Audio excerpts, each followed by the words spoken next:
You will never reach your God-given potential unless you get brutally honest about who you really are. Most people don't fail because they lack talent. They fail because they don't even know what they have. Today, we're going to dive deep into the truth about self-awareness, why it's a game changer, why it's biblical, and how it can help you unlock your purpose. So, can you do it? Absolutely, but you got to do it. Let's go.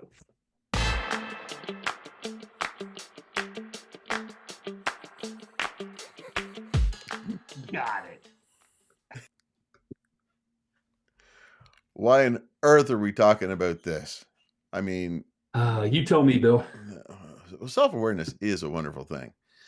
Most people have blind spots. They're bad at it, but they refuse to admit it. I'm a really good basket player. No, Bill, you're not. No, You just no, Jamie, you're not either. and there's a lot of people like that. People have blind spots. Let's just Yeah, they do. Yeah, they certainly do. And oftentimes people even they'll chase the wrong path then, right? They think they're good or they think they can get better at it when that's just not their talent. It's not their gift. And they do that and they have this misunderstanding of their unique gift and then they never apply it. yeah. So And I mean, without self-awareness, you're going to be wasting years. I mean, years trying to be something that God never designed you to be. I know some people, this is sad to say, I'm sorry, but I know some people that have been in ministry as pastors for years, and they can't preach to save their lives. Now you could say that I'm being super critical, but it's true. We know some people like that. sure. So, you could be wasting years trying to be something that God never designed you to be. And those years will be frustrating, Oh yeah. or they can be frustrating because I really believe somewhere inside of you, that's not what you're built for, but you're still kind of trying to force it. And I mean, think about it. There's biblical truth. It's like think about Moses, right? Think about Gideon. Think about Peter. They all had identity crisis before they actually then stepped into what God actually called them to do. So, question for the audience: have you ever realized that you really weren't good at something, maybe, or at least not as good as maybe you thought? Or have you ever really discovered like a real hidden strength? Let us know. Drop that into the comments. Yeah. So Jamie, you mentioned Moses, you mentioned Gideon, you mentioned Peter. We could go on and on and on. Just drop us a thought about one of those. So think about Gideon, right? Um, here's a man who did not know who he was. So much, in fact, he hid in a wine press, trying to just like hide from the world, hide from everyone, hide from God. And then an angel calls in and calls him a mighty warrior. And then he goes, whoa, whoa, whoa, whoa, whoa, whoa. You got the wrong guy here. That's not me. Mighty warrior would be the last word you should use to describe me. But in reality, that's who Gideon actually was. He just wasn't aware of it. He wasn't self-aware of that. He only looked at his weaknesses, and he never really saw himself how God saw him. And it took that like mighty warrior coming into it, and even then he tried to deny that. And so the lesson right there, I mean, like true self-awareness comes from not seeing ourselves the way we think we are, but seeing ourselves the way that God sees us. So if God calls you mighty, strong, and gifted, then who are you to say otherwise?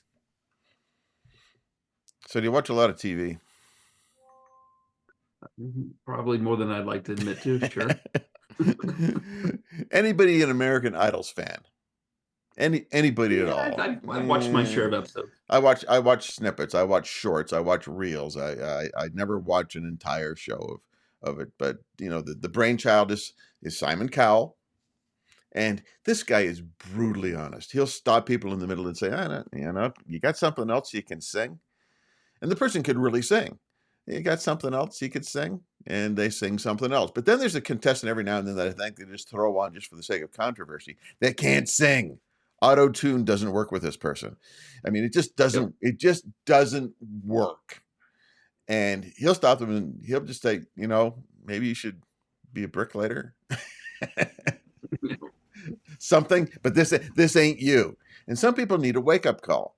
Now, if you have a really good friend, and I like this idea because I can call Jamie out on just about anything, and he can call me out on just about anything, and we take it from each other. You know why? Because we're really good friends. Honest feedback leads to growth. Delusion Hmm. leads to stagnation. Uh, Ooh, that's a good statement. Yeah. so you also remember, you mentioned earlier about Peter. Peter, remember, he swore that he would, I will never deny you, Jesus. I will die. I will cut ears off of soldiers if I have the chance to. I will do that for you, until the pressure hit him. And he was called to task for it. And he denied Jesus 3 times. Hmm. And lesson there is self-awareness brings transformation, because Peter, when he realized what he had done in that instant, just ran out and wept bitterly. But it changed him, because he became self-aware of what he was doing or what he was lacking or what he screwed up in. And some of us really need to be reminded about what we screwed up in so we don't do it again. But look So, what Peter became, though. Then. right? And it was part of his building process. And part of the building process for in his life and in his soul and in his walk with Christ is to become more self-aware of himself, which is a call for all of us. So have you ever ignored a weakness or have avoided feedback? Have you ever done Mm. something like that? You could drop us a line. That'd be great. Yeah. Yeah. I know I have. That's for sure. So, kind of thinking through this, right? So, um, first and foremost, like if you can't admit something, if you can't take a real, true, hard look at yourself, or maybe you need that real good, dear friend to maybe point out those blind spots to you. If you don't know that, or you can't admit that, you can't fix it, right? I mean, it's kind of that. I mean, I hate to say that ignorance is bliss, but sometimes if you don't know what you don't know, then you don't have any opportunity to grow. You don't have any opportunity to fix it. Proverbs tells us, faithful are the wounds of our friends. So, like when we know that I get that feedback from you, Bill. Yeah, sometimes it hurts. Yeah, it's like I don't want to have to admit that. Okay, maybe I'm not doing the right thing or doing it the right way or whatever. But by knowing that and knowing that you provide that from a point of not trying to hurt but to help, um, where growth comes from, right? If you Right, refuse the right. feedback, you're always going to block your own growth. Yeah. And something else we need to get a hold of is stop trying to be someone else. Yeah. I mean, everybody else is taken, so be you. Everybody else is taken. We've heard the line. But stop trying to be someone else. You were created for a specific assignment. You were created to be you. God didn't create you to be somebody you are not. You can't try and change who you are just because you feel like it. Chasing someone else's calling will drain you of yours. Exodus 4 talks about Moses. He doubted his speaking ability, but God didn't call him to be a speaker. He called him to be a leader. So that's exactly where he went. He tried to use it as an excuse. He tried to use a lot of things of excuses. Let's be honest, but God didn't call him to be a great speaker. He called him to be a leader. I Let me want you to jump in there lead. real quick. Let me jump in there real quick too, Bill. Is like not only did he not call him to be a speaker, but once Moses threw that out there as an excuse, what did God do? God gave him the answer to not being a speaker. He gave him Aaron, right? And said, "You don't have to be a speaker. Just go lead. I'll take care of the speaking part." Or so I just want to jump in and share that. Sometimes we use the little things that we can't do as the excuse for not doing the big thing that we should be doing. And if we just are willing to accept that, hey, I'm not a speaker, that's okay. God's going to take care of that part of it. So where should we be leaning? I mean, like I said, self-awareness is a wonderful thing. So we lean into our strengths, and over time, we start to realize what we're good at and what we're not Mhm. so good at. And we need to learn to lean into what we're good at, because that's kind of God kind of pointing us in a certain direction. I have a son-in-law, and he wanted to be a physical therapist. And the more he went to school to try and become a physical therapist, the more he realized he didn't like it. And so he dropped out of college. Is he a failure? No, he's just trying to figure out who he is, which is great. And what he turned into doing was a friend of his said, "Hey, I think you'd really like to do this type of a job, which is being an HVAC guy." And he kind of jumped into that, and he's good at it. And not only that, he loves it. He loves going in and fixing things. He just Yep. absolutely loves it. And Well, go ahead. yeah, go ahead. Well, I know there's been studies of this, but and if you think about it, it's really actually very, very true.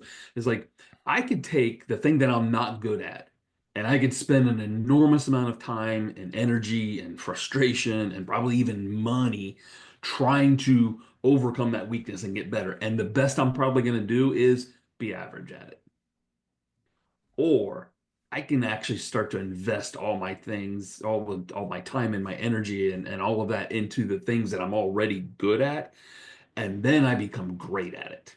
And I can do it without the frustration because I feel like I'm doing what I am meant to be doing. So listen, you know what? Sometimes that self-awareness, it isn't about tearing yourself down. It's about like just being honest with yourself so you can actually grow. Like the things that you're not good at, yeah, sometimes we have to venture into those areas. There's always parts of the job that you don't like. And yeah, could you get a little better at typing and a little bit better at using Excel, even though that's not, my wheelhouse at all, and I don't enjoy it. But there's some things the job calls me that I have to at least get the basics down, right?